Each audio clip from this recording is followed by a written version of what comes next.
नमस्कार दोस्तों, चलिए शुरू करते हैं। डेली 1 kg 2 kg गालियां खाता हूं। इतनी खुशी वो चुनाव जीतना चाहता है लेकिन डरता है निष्पक्ष चुनाव से। वो देना चाहता है टीवी साक्षात्कार और डरता है सच्चे पत्रकार से। वो अखंड भारत की बात करता है लेकिन डरता है भारत की एकता से। वो करता है गांधी को नमन और डरता है आंदोलन से। मगर क्यों? वो डरता है इसलिए चाहता है पूरा कंट्रोल, लेकिन कंट्रोल नहीं कर पाएगा ये ख्याल उसे अखरता है। वो डरता है, वो बहुत ज्यादा डरता है। अभी मजा आएगा ना भिड़ो। मेरे भाई, अगर 10 करोड़ के सूट पहनकर भी देश नहीं संभाला जा रहा तो एक काम करो, इंदिरा गांधी की साड़ी ट्राई करो, क्या पता काम बन जाए। राहुल गांधी और मोदी जी में क्या फर्क है? Good question. देखिए, राहुल गांधी और मोदी जी में इतना ही फर्क है कि राहुल गांधी का डिग्री लोग गिनते गिनते थक जाता है और मोदी जी का डिग्री लोग ढूंढते ढूंढते थक जाता है। ओ भाई, मारो मुझे मारो। अगर राहुल गांधी जी प्रधानमंत्री मोदी के ऊपर हर रोज आरोप लगा रहे हैं कि उन्होंने वोट चोरी किया है, तो प्रधानमंत्री चुप क्यों बैठा है? वो एक शब्द क्यों नहीं बोल रहा है? Good question. वो शब्द इसलिए नहीं बोल रहा है क्योंकि प्रधानमंत्री मोदी जी जानते हैं कि हमने वोट चोरी किया है और राहुल गांधी ने हमें पकड़ लिया है। क्यों मोदी चोर के भक्तों, ये बात बिल्कुल सच है ना? व्हाट्सएप पर इनकी आधी अधूरी क्लिप्स तोड़ मरोड़ के दिखाई जाने लगी कि जैसे राहुल गांधी में तो कुछ समझ ही नहीं है, वो तो बिल्कुल बेवकूफ इंसान है। कुछ भी। लेकिन सच्चाई यह है कि पिछले 10 साल में पीएम मोदी ने एक भी प्रेस कॉन्फ्रेंस नहीं करी, कोई अनस्क्रिप्टेड इंटरव्यू नहीं किया, जबकि राहुल गांधी ने दिल्ली यूनिवर्सिटी से लेकर हार्वर्ड यूनिवर्सिटी तक लेक्चर दिए हैं। लोगों से ढेर सारी हर साल 2 साल अनस्क्रिप्टेड इंटरैक्शंस की हैं। ये बात सही है कि उनकी कुछ फनी क्लिप्स जरूर है जहां उनके मुंह से कुछ उलट पुलट निकल गया। This morning, I got up at night. कैसा लगा मेरा मजाक?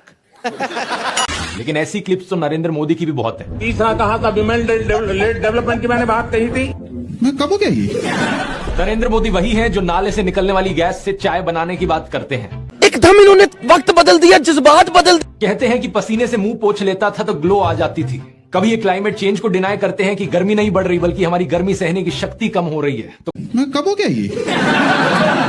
कभी ये बादलों से रेडार का सिग्नल रोकने की बात करते हैं। लेकिन मैंने कहा इतने क्लाउड है, बारिश हो रही है, तो एक बेनिफिट है कि हम राडार से बच सकते हैं। चल झूठा।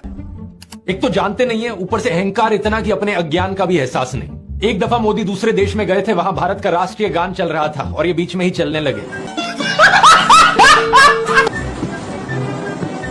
ऐसी गलती किसी से भी हो सकती है, लेकिन बात मैं यहां पर यह बताना चाह रहा हूं कि प्रधानमंत्री मोदी की भी फनी क्लिप्स बहुत सारी हैं। दूसरों को पप्पू बोलने से पहले अपनी क्लिप्स पर नजर डाल लो। पप्पू को हारने का डर लग रहा है, पप्पू को नहीं लगाएंगे। इतनी अजीबोगरीब बातें आज तक किसी प्रधानमंत्री ने नहीं करी। वो देश के लोगों को चिढ़ाना चाहते हैं।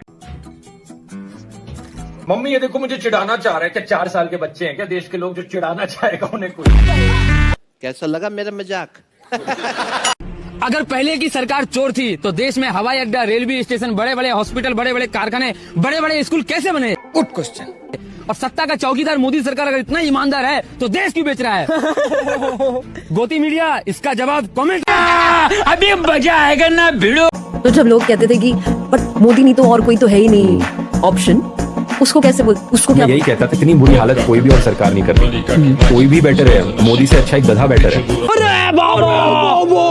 एक एक्चुअल डोंकी, क्योंकि वो कुछ नहीं करेगा वहां पे बैठ के। और कुछ ना करना इस तरीके से देश को डिस्ट्रॉय करने से बेटर है।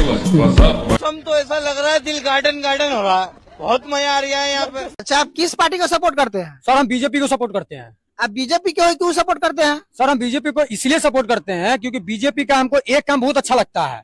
चल झूठा। कि वो भले ही रोड और स्कूल कमजोर बनाए हैं लेकिन अन्न भक्त बहुत ही मजबूत बना है। साले भूखे मर रहे हैं मगर अपने बाप के खिलाफ कुछ बोल नहीं रहे हैं। औरों की तो छोड़ो, नरेंद्र मोदी खुद इस बात को बार बार दोहराते रहते हैं। कहते हैं कि उन्होंने अपने परिवार को देश के लिए छोड़ दिया। तू समझा? हाँ। नहीं, तू समझा नहीं। मेरे देशवासियों, मैंने घर, परिवार, सब कुछ देश के लिए छोड़ा। चल झूठा। देखो, वैसे ये एक पर्सनल मामला है, किसी पति पत्नी की आपस में ना बने, ये कोई बड़ी चीज नहीं है। बहुत से लोगों के साथ ऐसा होता है, लेकिन यही लोग खुद इस पर्सनल बात को बीच में लाते हैं, इसे अचीवमेंट के तौर पर दिखाने के लिए। मगर क्यों? देश के लिए पत्नी को छोड़ दिया, सेंस है इस बात का। बीजेपी किसी के बोल देने पे रुकेगा नहीं, ये बीजेपी का झंडा है, साला हरगिज झुकेगा नहीं। मैं कब हो गया ये?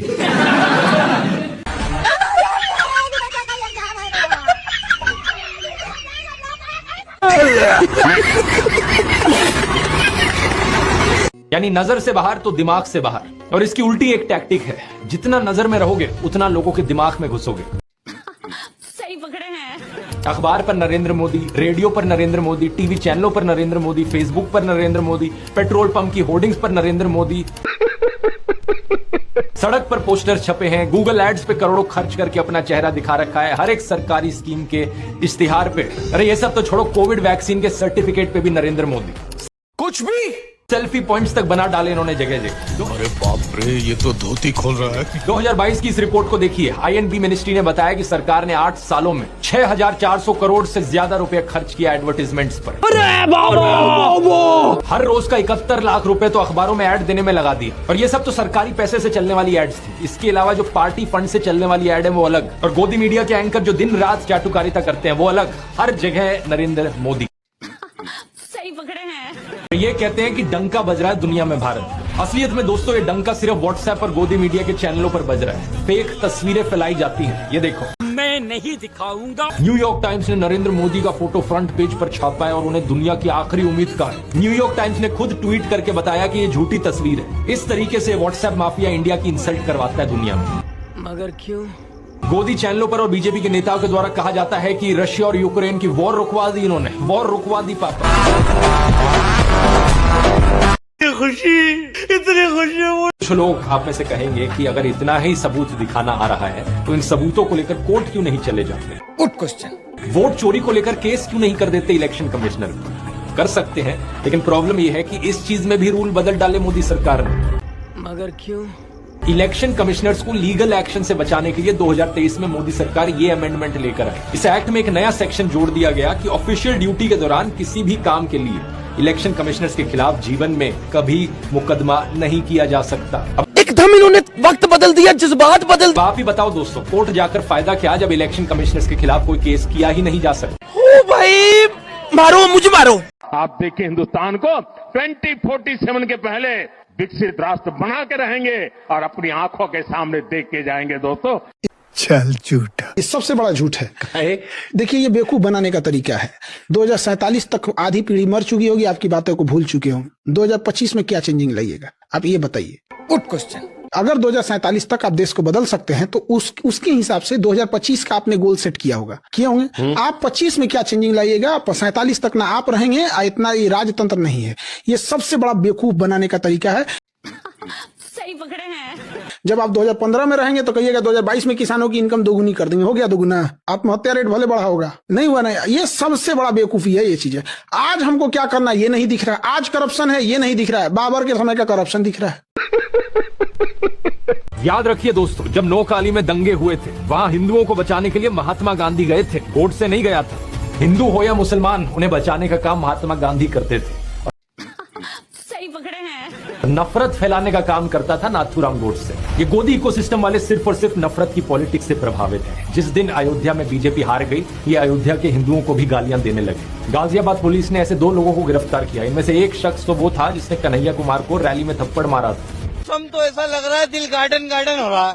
बहुत मजा आ रहा है यहाँ पे। आप पूछोगे कि अयोध्या के हिंदुओं के बारे में इतने भद्दे कमेंट्स क्यों कर रहे हैं? सिर्फ इसलिए क्योंकि वहां बीजेपी हार गई। इस बात से आपको समझ आ जाना चाहिए कि इन लोगों का रिलीजन है मोदी पंथ, और इन लोगों का काम है चाटुकारिता करते हुए सत्ता की मलाई चाट। अभी मजा आएगा ना भिड़ो। और सबसे शर्म की बात है हमारे प्रधानमंत्री जो क्लेम करते हैं कि वो 18-18 घंटे काम करते। मोदी 18 घंटे काम करेगा। चल झूठा।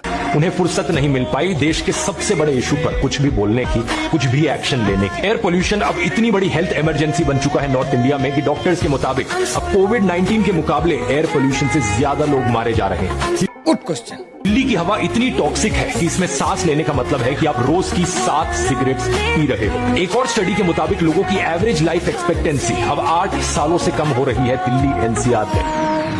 इस सिचुएशन में सबसे कमाल की बात यह है कि हमारी इंडियन गवर्नमेंट बिल्कुल चुप बैठी है, कोई ढंग का एक्शन नहीं ले रही है सिवाय ड्रामे के और fraud. Bye bye, tata, good bye, गया।